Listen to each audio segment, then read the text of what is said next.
আসসালামু আলাইকুম। কথা যখন বলবো তখন চেষ্টা করব একটা স্মাইল নিয়ে কথা বলার। আব্দুল্লাহ জাহাঙ্গীর শেখকে আপনারা কতজন চেনেন? আই গেস আমার অডিয়েন্স অনেকেই চেনেন। আর যারা জানেন না তারা আপনারা একটা ইউটিউবে তার ভিডিও দেখতে পারেন। তিনি কিন্তু কথা বলার সময় দেখবেন যে সবসময় একটা স্মাইল দিয়ে কথা বলতো।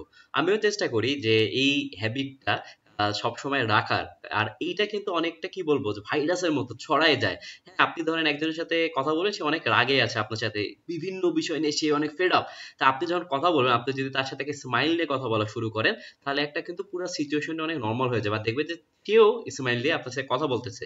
এমনটা কিন্তু আমার রিয়েল লাইফেও হয়েছে যে দেখা গেল আরেকজন কথা বলবে, আমি বুঝতেছি সে একটু ডিসঅ্যাপয়েন্টেড, তখন আমি যদি স্মাইল নিয়ে কথা বলি তখন কিন্তু জিনিসটা অনেকটা ইজি হয়ে যায়। আর অপোজিটও হয়েছে, দেখা গেল আমি রেগে আছি, আমি কথা বলতে যাচ্ছি, আর আরেকটা পার্সন অনেকটা কুল ওয়েতে স্মাইলের সাথে আমার সাথে কথা বলা শুরু করলো, তখন বুঝলাম আচ্ছা এই সে তো ভালো মুডে আছে বা এইরকম, তখন কিন্তু অনেক বিষয় অনেক সহজ হয়ে যায়।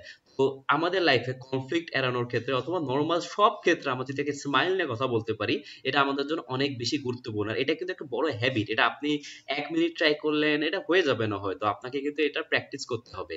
তো এগেইন জানলেন যে একে স্মাইল করতে হবে, তো আমরা যখন কথা বলবো তখন চেষ্টা করবো স্মাইল দেওয়ার। এটা কিন্তু আমাদের সুন্নত, মোহাম্মদ সাল্লাল্লাহু আলাইহি ওয়াসাল্লাম এটা করতেন।